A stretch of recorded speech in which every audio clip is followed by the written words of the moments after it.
Yeah. So Jake, I want you to talk more about Visions of Mana while we wait for Mori to come back. He's frozen. Oh my Yeah, god. dude. Oh I my could do 2 God, hours no. I could do 2 hours on Visions of Mana easy. So you guys tell me when to shut wait. up. Look how he stopped though. Yo, he reset his PC and he's just like stuck there. Like I feel like he's judging my But look at Visions that, of look at that Mana face. impressions. Look at that focus. Look at that focus. That's crazy. High pressure, bro. I'm about to like hold my hand up so I can't see him looking at me. He's gonna come back live, and that PC is gonna be smashed against the wall. Yeah. For all sure. right, Jake, let's go. Let's talk more about Visions of Mana. Yeah, man. So like review copy provided by Square Enix. Shout out to them for sponsoring my stream and hooking me up with a deluxe version of the game. Get ahead of that.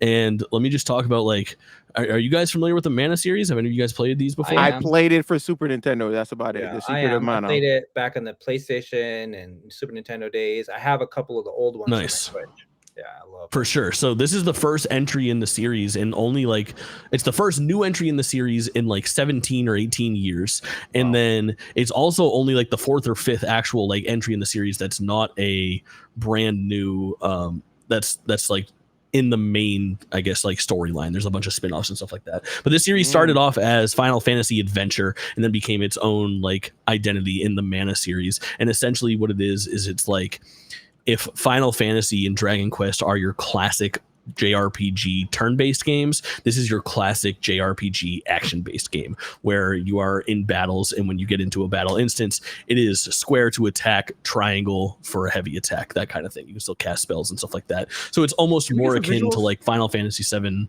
Remake or Rebirth than it is for like a traditional like older Final Fantasy or Dragon Quest game. Really dope. Beautiful graphics. The game looks like kind of anime cell shaded, almost has like a Xenoblade Chronicles or like a Genshin Impact style. Yeah, I got that visual aesthetic for it. They look like brand new characters. Very stereotypical RPG look to it, like classic. For sure. Yeah. And that's like that's like Drew, that's such a good fucking way for me to like piggyback off of like what this game is and what this game is not. And what I keep on saying about this when I'm streaming it is I'm about like 13 or 14 hours into the game right now. I'm in the middle of what I would probably assume is like Act 2, basically. This game does not reinvent the wheel. Like it is the stereotypical JRPG. But what it is it is like polished to an immaculate shine. It is the perfect rendition of what you want this type of game to be.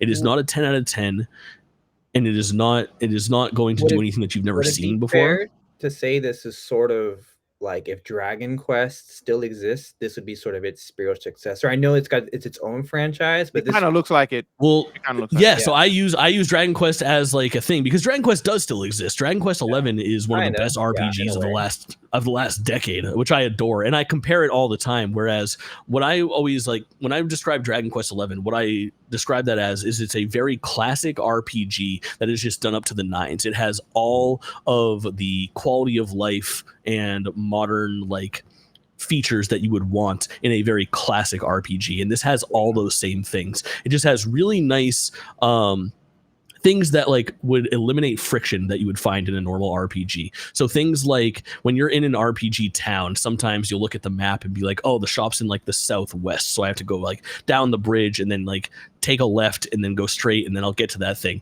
If you've already been to that, you can just press a button and teleport to that vendor and then teleport back to your save point. Just like really little like things that make the stuff. Yeah. I think as an option, yeah, because you can still run it if you want to. You know, if you want to be a traditional person, you know, this really the games like these that still exist highlights constantly what I keep saying about how gameplay keeps games relevant. If you have solid gameplay, you can keep making games indefinitely, and this is a good case for that. I think. Yeah, it's a very like traditional ass game. The action and like the actual RPG combat is really fun. It's fairly simple once you're in there. You have your spells that you can cast, you have your light attacks, you have your heavy attacks, and then the class-based system is really interesting too. So you go through and basically your story is that you are playing as the guardian of the alms, and the alms all are like representative of their element, right? So you have like light, darkness, earth, wind, fire, water. Highlight something about this game that is actually not related to the game. Is the studio that made this game Unfortunately, they released the game and they're already closed. I don't think that's true. I don't think that. I think that was like big rumor that NetEase was going to be That's the shuttering them. rumor at But this time, but it looks Yeah. like this studio, it looks like it's very much in danger of closing. So if you Mhm. like this game, give this studio another chance. We don't want Yeah. Until that's confirmed, though, not actually definite, but I think it's like NetEase is reestablishing what they want to do with their Japanese studios or something like that. I'm pretty sure Square Enix is going to be satisfied with the product that is on their hands there, because the way that the class-based system works, that I think is really fascinating for this game in particular, is you have all of these, like they call them their alms, and when you unlock one, you get a new character. They give you sort of like their, I don't know what the little MacGuffin is called, but you get their alm of water, your alm of earth, and you can apply that to each of the characters to unlock a new class for them. So I have 4 characters so far, and each of those characters have a set of 5 classes. What it looks like to me is that you're going to have 5 characters total and 8 different alms that you can equip to them. So it's a total of 40 different classes that you can mix and match, and each one of those comes with different spells that you can learn, different skill tree that you can unlock and apply to the other classes, so it benefits changing their class, learning a skill, and then switching back to another one. And then the coolest part, dope new outfits for each one of them as well. So every character has 8 outfits that you can rock. It's like, one time you're the water person or the earth bender or whatever you may be. But really good. When I compare it to Dragon Quest 11, I think that Dragon Quest 11 is in one column as like this like modern RPG with like classic sensibilities, and this is a classic RPG with modern sensibilities, where it is just action all ready to go, polished perfectly, and just like really fun. You look at this game, watch a little bit of gameplay, you'll know for a fact if this is for you, and if you think that it might be for you, it definitely is, because it does what it's doing perfectly. I think I'm like at like a 9 out of 10, like a 4 out of 5 on this game, and really hot on it. I've been streaming like that's a good question. I was about to ask that. I think that I am apprehensive to give a game that doesn't reinvent the wheel a 10, because I like games that show me something that I've never seen before. You know what I mean? Like you could be the perfect version of a game that I've seen before, and I might like it more than that previous game, but you get credit for being the first one to do it. Real quick, like obviously if it's the first attempt at something, it's rarely going to be perfect. So isn't there always a chance for something to be perfected with a 10, or like tried and true gameplay? Yeah, but I'd be more lenient on something that tries something new and doesn't get it perfect, but it's so revolutionary that it becomes a 10 for me. Like I think of like The Outer Wilds, to me is a 10 out of 10 video game, because it does stuff that I have never seen before in a video game, and even though there are points of friction and things that frustrate me in that game design, there is no other gameplay experience that is like that. Whereas this has nothing that frustrates me, but it doesn't do anything brand new, so I dock it points for originality, I guess. Feel fresh. I got you. Okay. Okay. Welcome back, Mori. Welcome back, Mori, back in the house. First of all, welcome back, Mori. Second of all, Ew. How could a game like this reinvent the wheel? You know what? That question is so hard. That's somebody. That's on them. When they do it, they'll get a 10. Well, Final Fantasy's been trying to reinvent this turn-based / action RPG for a while, and they keep kind of they have successes, they also have misses. So they've been trying. Like I would say, maybe Final Fantasy VII Remake is a good example of that. Of like that's how you do it. Is like now we are living in a world where turn-based RPGs aren't exactly what the world wants. Here, it's now an action RPG with these great little turn-based elements that maintain the feel of Final Fantasy VII. Exactly, like the active time battle system. Also, the Tales of franchise would also be a good example. Is it's very good at blending traditional RPG elements like these with in a one room Dragon Ball's action RPG elements. Yeah, so that would be another example, I'd say. Definitely. Tales of Arise was a great game.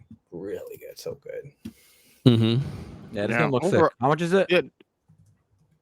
It's full price, $70. Standard price. Yep. Honestly, worth it though. If you're looking at it and you're like, "Ooh, this might be up my alley," it is up your alley. You know what I mean? Like it's not. There's no secrets here.